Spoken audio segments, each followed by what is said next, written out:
हरे कृष्णा कृष्णा कृष्णा हरि हरि, हरि राम राम राम हरि हरि। हरे कृष्णा। आप सभी को ज्येष्ठ मास के शुक्ल पक्ष की निर्जला एकादशी तिथि की हार्दिक शुभकामनाएं। आज की इस वीडियो में आप सुनेंगे निर्जला एकादशी व्रत की संपूर्ण कथा, साथ ही आप सुनेंगे एकादशी माता की कथा और एकादशी माता की आरती।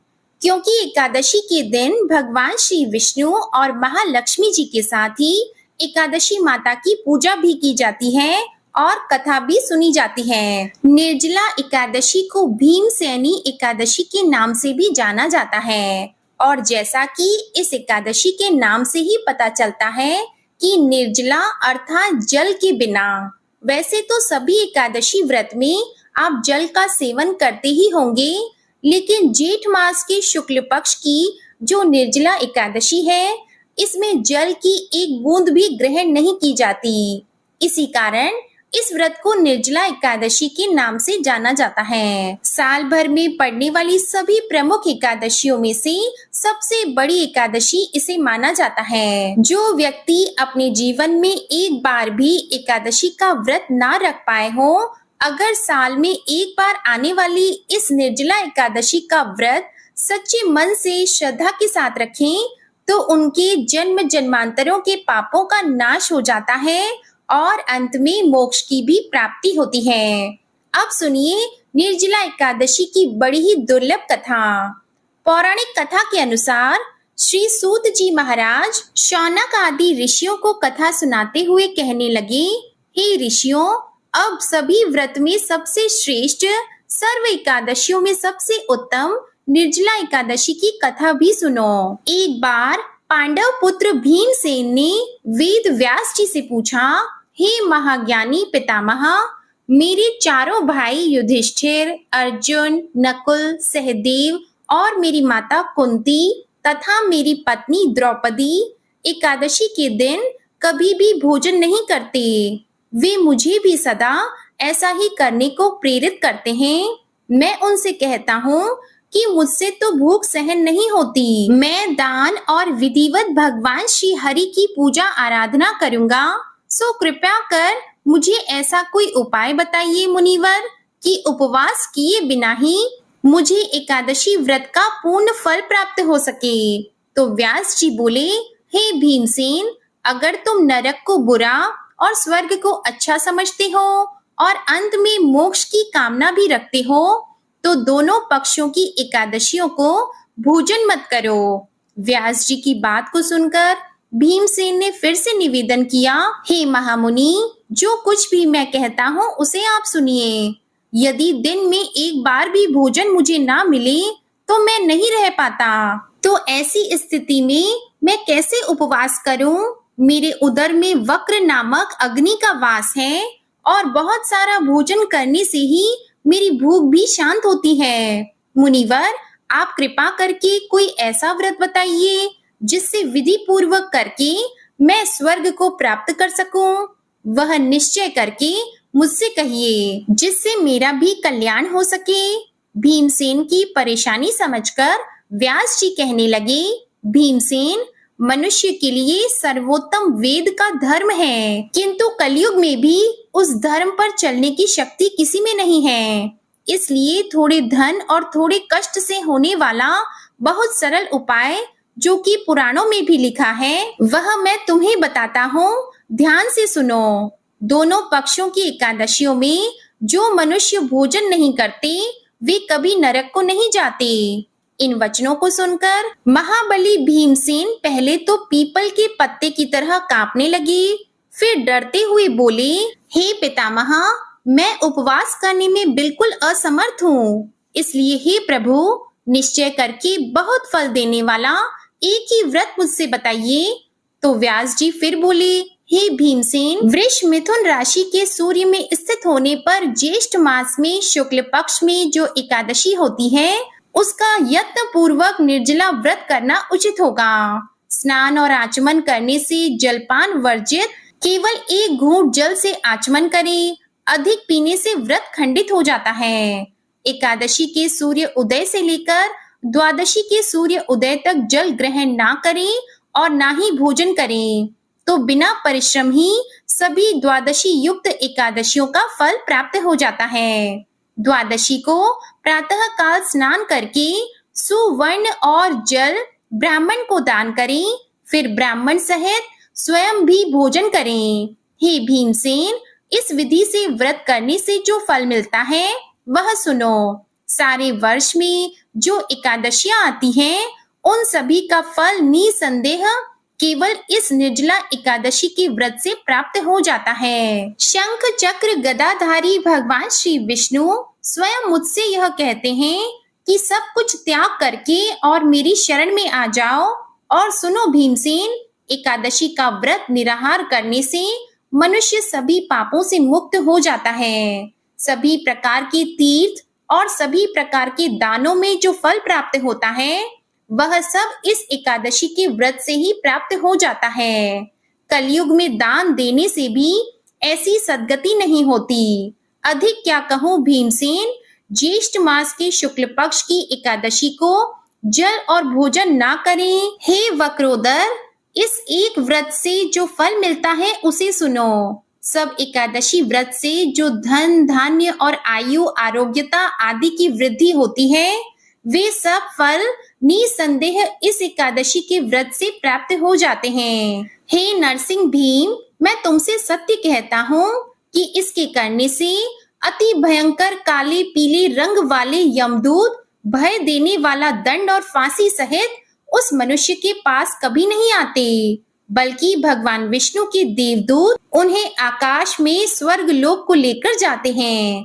तब इस प्रकार वेद व्यास जी के कहने पर भीमसेन ने भी इस एकादशी का व्रत किया था, जिसके कारण इस एकादशी का नाम भीमसेनी एकादशी पड़ गया।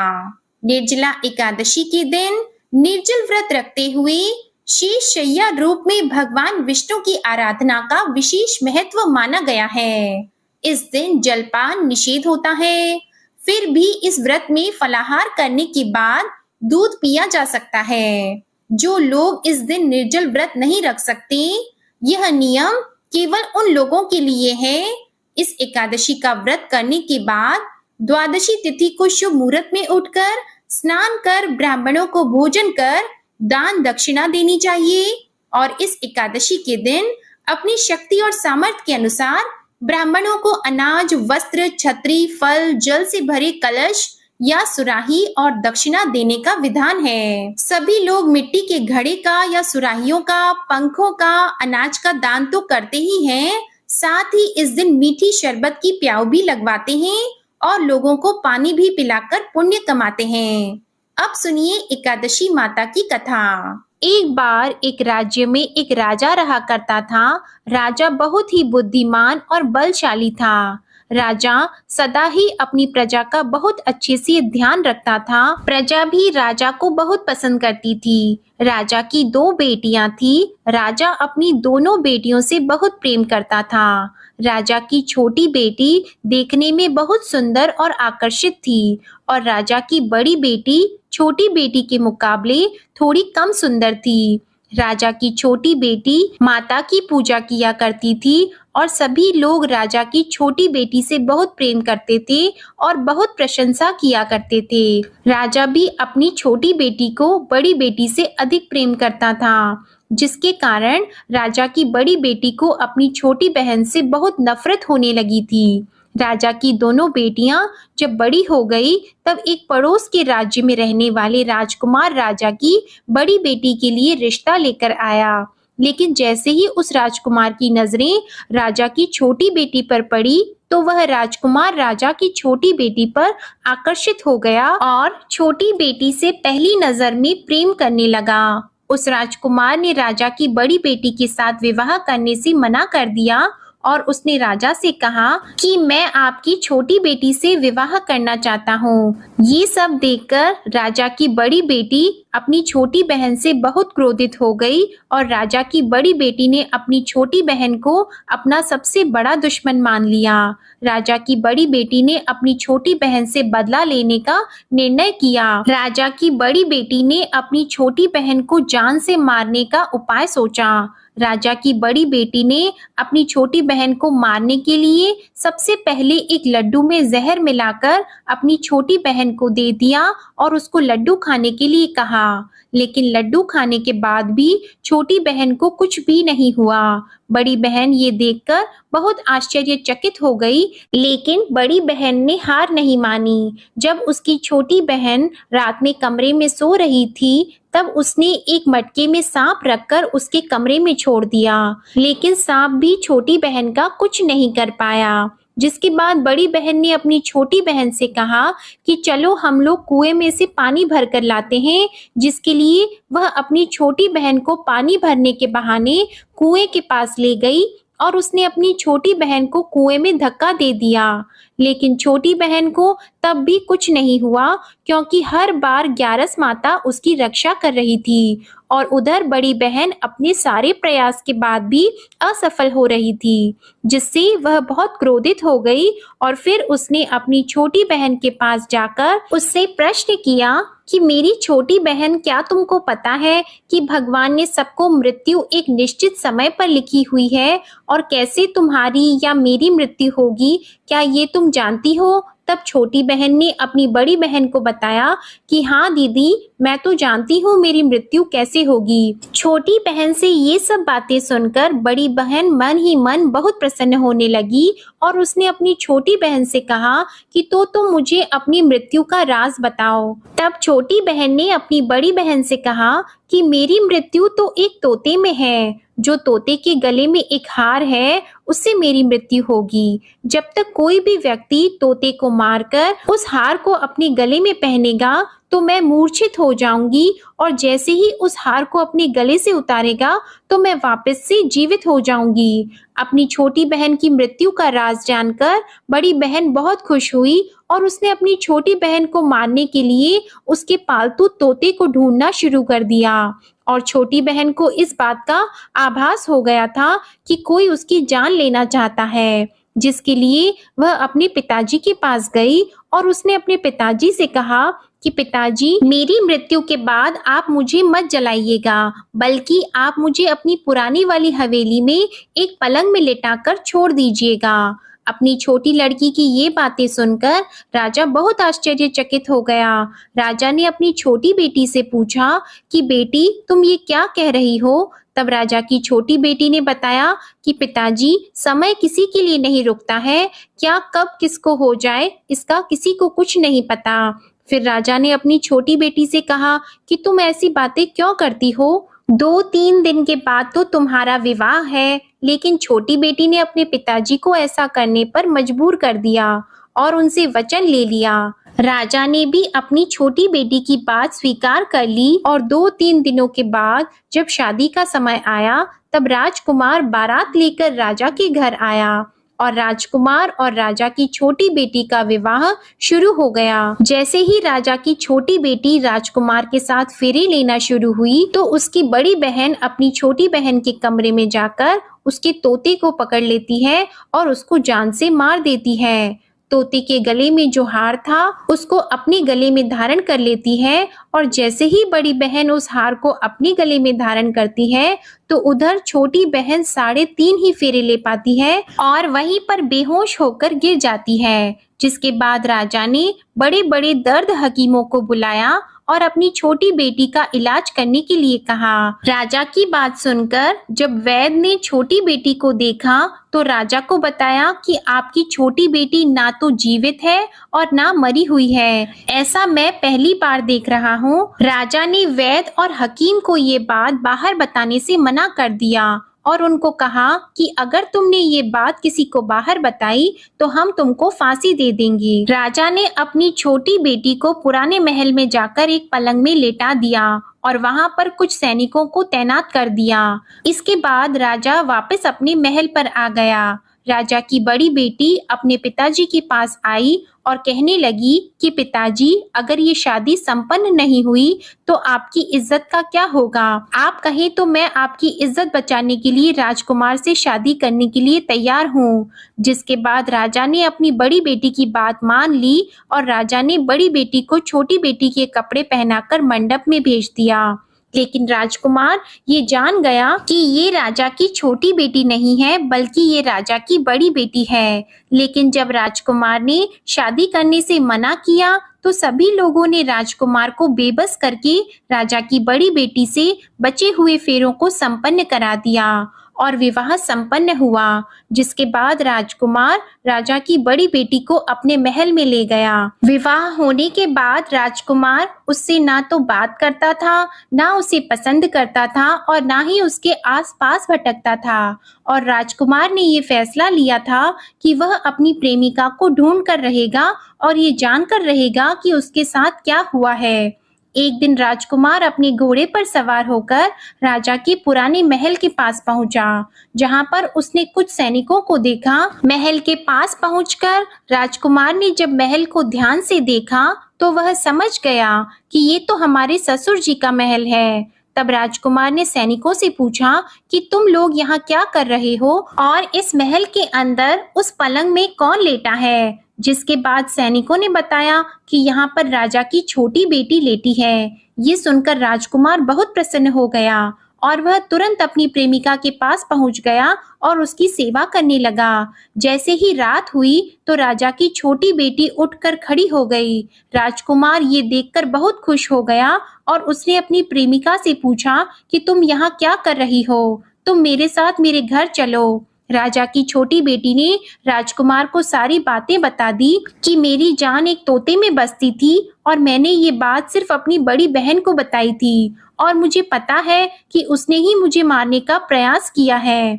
उसके पास एक हार है जिसको वह सुबह पहन लेती है और रात को उतार देती है। जब तक वो हार को पहन कर रखती है तब तक मैं मूर्छित रहती हूँ और जैसे ही वो हार को उतार देती है तो मैं जीवित हो जाती हूँ और जब तक मेरी बड़ी बहन के पास वो हार रहेगा तब तक मैं ऐसे ही जीवित और मूर्छित होती रहूंगी। अगर मेरी बड़ी बहन के पास जो हार है वो मेरे हाथ लग जाए तो मैं हमेशा के लिए जीवित हो जाऊंगी। राजकुमार ये सब बातें सुनकर राजा की छोटी बेटी के पास रहने का निर्णय ले लेता है और उसने अपने बचे हुए सारे फेरे उस पलंग में लेटी हुई राजकुमार की छोटी बेटी के साथ ले लिए और अपना विवाह पूर्ण कर लिया और वहीं पर वो रहने लगा। देखते ही देखते कुछ समय में राजा की छोटी बेटी और राजकुमार की पत्नी गर्भवती हो गई।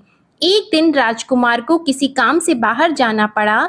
तब छोटी बहन के पेट में बहुत तेज से दर्द होने लगा, जिसके बाद उसने माता का आह्वान किया। जिसके बाद वहां माता प्रकट हुई और उन्होंने अपने भक्तों के दर्द को दूर किया और एक पुत्र की प्राप्ति करवाई। और वहीं पर अचानक से राजकुमार भी आ गया। राजकुमार ने ग्यारस माता को देखा तो वह आश्चर्यचकित हो गया और उसने तुरंत ग्यारस माता को प्रणाम किया और ग्यारस माता ने राजकुमार से कहा, जब तुम्हारा पुत्र 5 वर्ष का हो जाए तो तुम आकर अपनी पत्नी का हार इसके गले में डाल देना। और देखते ही देखते राजकुमार और राजा की छोटी बेटी का पुत्र 5 वर्ष का हो जाता है। तो राजकुमार अपने बेटे से कहता है कि बेटा, मैं कुछ काम से बाहर जा रहा हूँ, तुम अपनी माता का ध्यान रखना, और वहां से चला जाता है। राजा को बाहर निकलता देखकर बड़ी बहन के सैनिक देख लेते हैं और बड़ी बहन को जाकर सारी बातें बता देते हैं। जिसके बाद बड़ी बहन अपनी छोटी बहन के पुत्र को वहां से उठवा लेती है और उसको मरवा देती है। छोटी बेटी के पुत्र के 2 टुकड़े करवा देती है। पहला टुकड़ा चक्के के पास छुपा देती है और दूसरा टुकड़ा अपने पलंग के नीचे रख लेती है। अब ग्यारस माता भिखारी का रूप लेकर आती है और एक भिखारी का रूप रखकर बड़ी बहन के पास चली जाती है। जिसके बाद वहां पर भिक्षा मांगने लगती है। तो बड़ी बहन अपने नौकरों से कहती है कि जाकर भिक्षा दे दो। लेकिन जैसे ही नौकर ग्यारस माता को भिक्षा देने के लिए आते हैं तो माता उन्हें मना कर देती है और कहती है कि मैं तुम्हारी महारानी से ही भिक्षा लूंगी। जिसके बाद बड़ी बहन स्वयं ही भिक्षा देने के लिए माता के पास आती है। तब माता एक बिल्ली का रूप लेकर उसके कमरे में चली जाती है और वहां पर छोटी बेटी के पुत्र के 2 टुकड़े को आपस में जोड़ देती है और उसे जीवित कर देती है। फिर उसे वहां से ले जाती है। राजकुमार अपने बेटे को लेकर अपनी पत्नी के पास जाता है और उसे कहता है कि तुम इसका ध्यान रखना। अगर तुम इस बच्चे का अच्छे से ध्यान रखोगी तो मैं तुमसे बात करूंगा। एक दिन राजकुमार अपने बच्चे से कहता है कि तुम मम्मी से उनके गले का हार मांग लो। तो अपने पिता की बात मानकर राजकुमार का लड़का अपनी मम्मी के पास जाता है और कहता है कि मम्मी मुझे तुम्हारा हार चाहिए।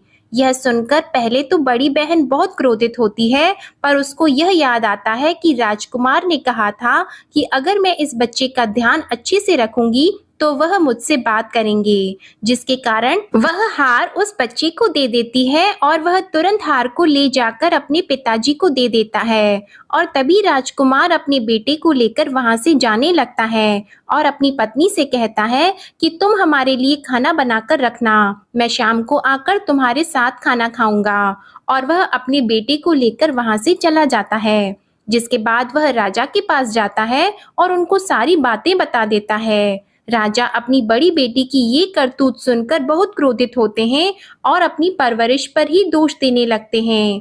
राजकुमार को अपनी छोटी बेटी के साथ रहने के लिए आदेश दे देते हैं। इस प्रकार 11 माता की कृपा से राजकुमार और राजा की छोटी बेटी सुखपूर्वक रहने लगे। प्रेम से बोलिए एकादशी माता की जय। प्रेम से बोलिए माता लक्ष्मी और भगवान विष्णु की जय। माता पार्वती और भगवान शंकर की जय। कथा के बाद अब आप आरती श्रवण कीजिए। ओम जय एकादशी माता, मैया जय एकादशी माता।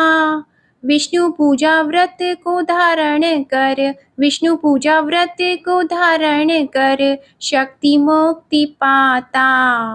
ओम जय एकादशी माता। तेरे नाम गिनाऊं देवी, भक्ति प्रदान करनी, मैया भक्ति प्रदान करनी। गण गौरव की देनी, गण गौरव की देनी, माता शास्त्रों में वरनी। ओम जय एकादशी माता। मार्गशीर्ष की कृष्ण पक्ष की उत्पन्ना विश्व तारिणी जन्मी, मैया उत्पन्ना विश्व तारिणी जन्मी। शुक्ल पक्ष में हुई मोक्षदा, मुक्तिदाता बन आई। ओम जय एकादशी माता। पौष के कृष्ण पक्ष की सफला नामक है, सफला नामक है। शुक्ल पक्ष में होए पुत्रदा, आनंद अधिक रहे। ओम जय एकादशी माता। नाम षटतिला माघ मास में कृष्ण पक्ष आवे, मैया कृष्ण पक्ष आवे। शुक्ल पक्ष में जया कहावे, शुक्ल पक्ष में जया कहावे, विजय सदा पावे। ओम जय एकादशी माता। विजया फागुन कृष्ण पक्ष में शुक्ला आमल की, मैया शुक्ला आमल की। पाप मोचनी कृष्ण पक्ष में चैत्र महाबली की। ओम जय एकादशी माता। चैत्र शुक्ल में नाम कामदा, धन देने वाली, मैया धन देने वाली। नाम वरूथिनी कृष्ण पक्ष में, नाम वरूथिनी कृष्ण पक्ष में, वैशाख माह वाली। ओम जय एकादशी माता। शुक्ल पक्ष में होई मोहिनी, अपराज्येष्ठ कृष्ण पक्षी। नाम निर्जला सब सुख करनी, नाम निर्जला सब सुख करनी। शुक्ल पक्ष रखी। ओम जय एकादशी माता। योगिनी नाम आषाढ़ में जानो, कृष्ण पक्ष करनी। देवशयनी नाम कहायो शुक्ल पक्ष धरनी। ओम जय एकादशी माता।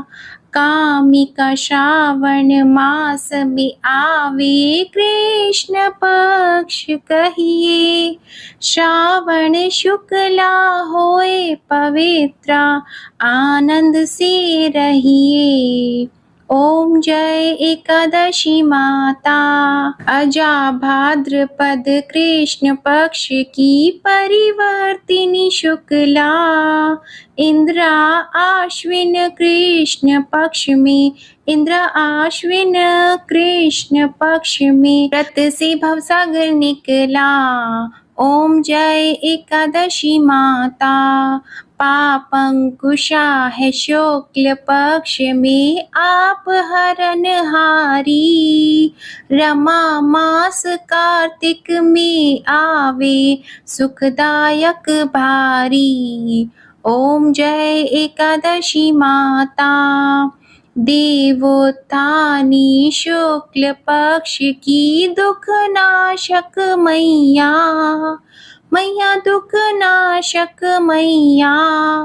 पावन मास में करूं विनती, पावन मास में करूं विनती, पार करो नैया। ओम जय एकादशी माता। परमा कृष्ण पक्ष में होती जन मंगल करनी। मैया जन मंगल करनी। शुक्ल मास में होए पद्मिनी, शुक्ल मास में होए पद्मिनी, दुख दारिद्र हरनी। ओम जय एकादशी माता। जो कोई आरती एकादशी की भक्ति सहित गावे, मैया भक्ति सहित गावे। जन गुर्दिता स्वर्ग का वासा, जन गुर्दिता स्वर्ग का वासा, निश्चय वह पावे। ओम जय एकादशी माता। ओम जय एकादशी माता। ओम जय एकादशी माता। प्रेम से बोलिए एकादशी माता की जय। प्रेम से बोलिए श्री लक्ष्मी नारायण भगवान की जय। आशा करती हूँ आप सभी भक्तजनों का निर्जला एकादशी का व्रत सफल हो और भगवान श्री लक्ष्मी नारायण जी और एकादशी माता की कृपा आप और आपके पूरे परिवार पर सदा बनी रहे। आज की ये वीडियो पसंद आई हो तो वीडियो को लाइक जरूर कीजिएगा, शेयर कीजिएगा, कमेंट में भगवान श्री लक्ष्मी नारायण जी और एकादशी माता की जय लिखिएगा और हमारे चैनल आध्यात्मिक सागर को सब्सक्राइब जरूर कीजिएगा। प्रेम से बोलिए भगवान श्री हरि विष्णु जी की जय।